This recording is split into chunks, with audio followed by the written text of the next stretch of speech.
राज्य उत्तराखंड में अगले 72 घंटे मौसम का मिजाज बदले रहने की संभावना है। मौसम विज्ञान केंद्र ने राज्य के जनपदों में 4, 5 और 6 जून को गरज चमक के साथ तेज बारिश और बिजली चमकने को लेकर येलो अलर्ट जारी किया है। मौसम विज्ञान केंद्र के अनुसार इस दौरान 30 से 40 किलोमीटर प्रति घंटे की रफ्तार से हवाएं भी चलने की संभावना है। मौसम विज्ञान केंद्र द्वारा जारी पूर्वानुमान के मुताबिक आज 4 जून मंगलवार को पहाड़ के साथ ही मैदान में भी मौसम का मिजाज बदला रहेगा। पहाड़ी जनपदों उत्तरकाशी, चमोली, रुद्रप्रयाग, पिथौरागढ़, बागेश्वर, चंपावत, अल्मोड़ा, नैनीताल, टिहरी, पौड़ी में हवाओं के साथ झमाझम बारिश, जबकि देहरादून, हरिद्वार और उधमसिंह नगर के मैदानी इलाकों में आंशिक तौर पर बादल छाए रहेंगे। कहीं कहीं हल्की बूंदाबांदी की संभावना है। मौसम विज्ञान केंद्र ने आज राज्य के अधिकांश जनपदों में हवाओं संग बारिश और बिजली चमकने को लेकर येलो अलर्ट जारी किया है।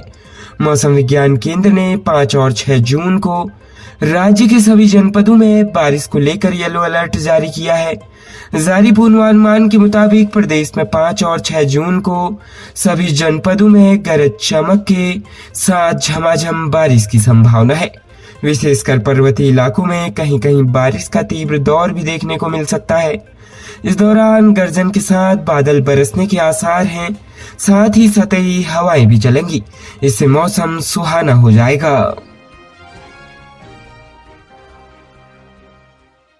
उत्तर प्रदेश के लखीमपुर दिल्ली राष्ट्रीय राजमार्ग 30 पर हुई एक भीषण दुर्घटना में उत्तराखंड निवासी एक परिवार के 3 सदस्यों की मौके पर मौत हो गई है, जबकि एक बुजुर्ग महिला की शाहजहांपुर में उपचार के दौरान सांसें थम गई।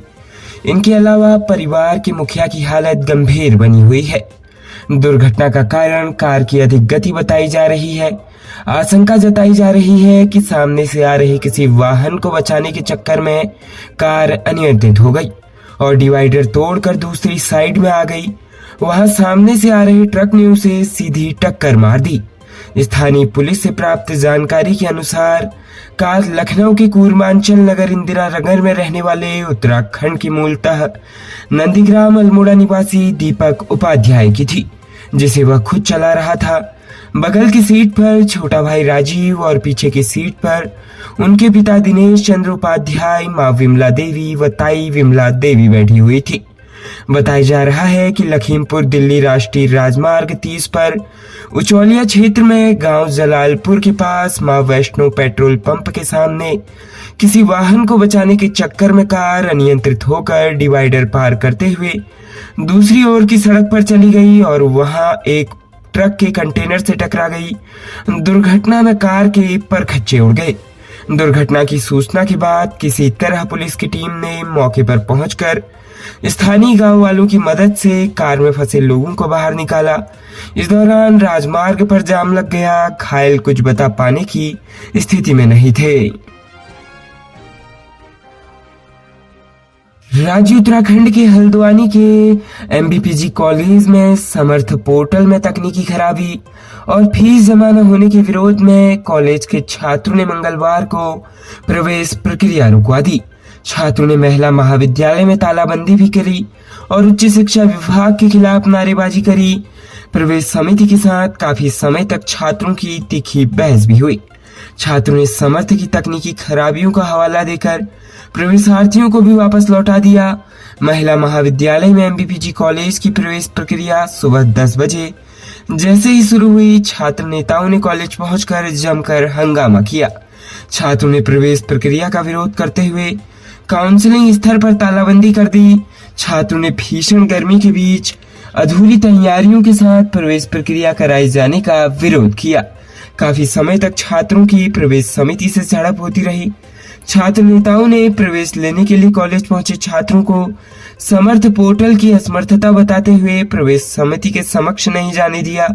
विरोध पर उतरे छात्र नहीं माने तो 1 बजे के करीब प्रवेश प्रक्रिया रद्द कर दी गई। छात्र नेता उमाशंकर तिवारी का कहना, समर्थ पोर्टल पर फीस जमा करने का विकल्प नहीं खुला है। बिना फीस जमा किए छात्रों के प्रवेश सत्यापित नहीं हो रहे हैं। पोर्टल में तकनीकी दिक्कतों के चलते छात्रों के विषय भी नहीं बदल पा रहे हैं। ऐसे में छात्रों को भीषण गर्मी में बार बार कॉलेज के चक्कर काटने पड़ रहे हैं। छात्र नेता यश कुमार ने कहा कि उच्च शिक्षा विभाग अधूरी तैयारियों के बीच प्रवेश प्रक्रिया करा रहा है। समर्थ पोर्टल पर तकनीकी खराबी के चलते विषय नहीं बदल पा रहे और न ही उसमें त्रुटि हो पा रही है। राज्य के सीमांत जनपद पिथौरागढ़ में कीड़ा जड़ी निकालने छिपला केदार गए 2 युवकों की बिजली गिरने से मौत हो गई। बेहद दुर्गम क्षेत्र होने के कारण युवकों का वही अंतिम संस्कार कर दिया गया। इस घटना से मृतकों के परिजन गहरे सदमे में है। धारचूला तहसील क्षेत्र के गरगुआ ग्राम पंचायत के सौपतोक निवासी पंकज सिंह पुत्र त्रिलोक सिंह और जितेंद्र सिंह कुंवर पुत्र दौलत सिंह कुंवर लगभग 15 दिन पूर्व अन्य ग्रामीणों के साथ कीड़ा जड़ी निकालने छिपला केदार क्षेत्र में गए थे। बताया जा रहा है कि 3 दिन पहले खराब मौसम के चलते कीड़ा जड़ी निकालते समय बिजली गिरने से दोनों युवकों की जान चली गई। वहां कोई संचार नेटवर्क काम नहीं करने पर साथ में मौजूद कुछ ग्रामीणों ने धारचूला पहुंचकर परिजनों को हादसे की सूचना दी। इसके बाद दोनों युवकों के परिजन छिपला केदार क्षेत्र स्थित बुग्यालू में पहुंचे। बुग्यालू तक पहुंचने के लिए बेहद खतरनाक चट्टानी मार्ग से होकर जाना पड़ता है। ऐसे में वहां से शवों को नीचे लाना संभव नहीं था। इस पर दोनों युवकों का उसी क्षेत्र में अंतिम संस्कार कर दिया गया। युवक के हाथ हुए इस हादसे से परिजन गहरे सदमे में है और गरगुआ क्षेत्र में शोक व्याप्त है। मुंशियारी विकास खंड के सूत्री क्षेत्र में बिजली गिरने से ग्रामीणों की 80 से अधिक भेड़ बकरियां मर गई। भाजपा नेता भगत बाजपेयी ने बताया कि इन दिनों होकरा गौला और खोयम के ग्रामीण भेड़ बकरियां चराने बुग्यालू में गए हैं। रविवार को मूसलाधार बारिश के दौरान बिजली गिरने से सूर सिंह, गंगा सिंह, किशन सिंह, मान सिंह, जसमल सिंह और जगदीश सिंह की 80 से अधिक भेड़ बकरियों की मौत हो गई। भेड़ पालकों की कई भेड़ें लापता भी है। उन्होंने बताया कि मामले की जानकारी देने के बाद जिलाधिकारी रीना जोशी ने पशुपालन विभाग की टीम को मौके पर पहुंचने के निर्देश दिए हैं। प्रदेश की राजधानी देहरादून के सहिया के खद बमटाड़ के 24 गांवों के ग्रामीणों ने शादी समारोह में सामाजिक ताने बाने को बरकरार रखने और फिजूल खर्च को रोकने की पहल करी है।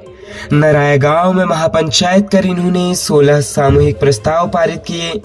इसमें शादी समारोह में डीजे और फास्ट फूड पर प्रतिबंध लगाया गया है।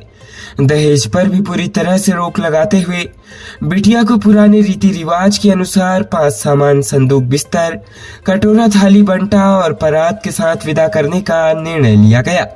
ग्रामीणों ने गांव में किसी भी तरह के नशे के सेवन या बिक्री पर भी रोक लगाने का फैसला लिया। यह भी तय किया गया कि जो भी इन फैसलों का उल्लंघन करेगा उसका गांव और खद से बहिष्कार किया जाएगा। कालसी और चक्राता तहसील के खद बमटाड़ के 24 गांवों में करीब 650 परिवार रहते हैं। छोटा कारोबार और खेतीबाड़ी उनका मुख्य व्यवसाय है। शादी समारोह में फिजूल खर्च को रोकने के लिए वे कई दिनों से कोशिश कर रहे थे। रविवार को समाज सुधार समिति की ओर से आयोजित महापंचायत में करीब 200 लोगों ने भाग लिया और सामुदायिक रूप से 16 फैसले लिए। खबरों में बने रहने के लिए धन्यवाद। खबरों से प्रकाशित रहने के लिए कुमाऊनी कुटुंब को सब्सक्राइब करना न भूलें तथा खबरों को शेयर कर सहयोग प्रदान अवश्य करें।